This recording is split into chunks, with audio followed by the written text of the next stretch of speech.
情思绪牵引，温热掌心握紧，抬头时也吻。没想到堂堂的白绝真神也会有如此狼狈的一天。怎么样，被人误会的滋味不好受吧？这滋味如此的难受，还有人愿意忍受千年，你说这个人他活不活该？本尊并没有无情的将你推开，更没有对你百般纠缠。这是我新看的画本，你难道对号入座了？这是东荒的浮雕，这是青丘的根雕。上果，你马上就要接掌主神之位了，不可再这般闲散。闲散？1000年前有个人比我还要闲散，他时常神出鬼没，不知去向何方。这没有别人，你想说什么就说什么吧。他只是不喜热闹罢了。不喜热闹，不善与人亲近。那主神以为，那人应该如何行事？本殿下以为嘛，时光如你，绕我情思绪牵引，温热掌心握紧，抬头时也吻过的流星，长长声音，朦胧中依然清晰，寸一寸光阴，如此行事便可。一生一默，总是心意。这麒麟像不像红日？像。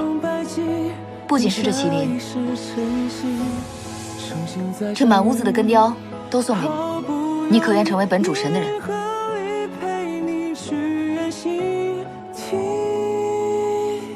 你说什么？我曾经以为，比起你对我的感情，你更重视的是我的主神之位，以及我能不能担任起3界的责任。似乎你陪伴我的每一天，都是为了让我继承主神令允。上果，比如说，你为我打开神脉，是为了让我增长实力；封印魔尊玄衣的功劳也归功于我；帮我收复凤族，收下古君，也是为了平息神界对主神的质疑；甚至你让我去九幽历练1000年，也是为了让我境界再进，以应对3界混沌之力溃散的危机。上果，你身为混沌主神，继任神位是天责，你晚上任1日，下界便会多1日的危险。我知道3界众生是我的职责，可我怕当了主神之后，你更难以说出你对我的心意。你会认为主神的职责为先，其他的都不重要。其实我心里只想要你平安就好。谁要听这些？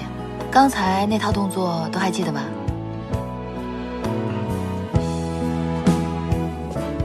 直到遇见你，千方百计，等下一世前行，重新再相遇，毫不犹豫，银河里陪你去远行，听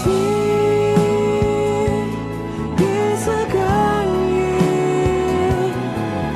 靠近。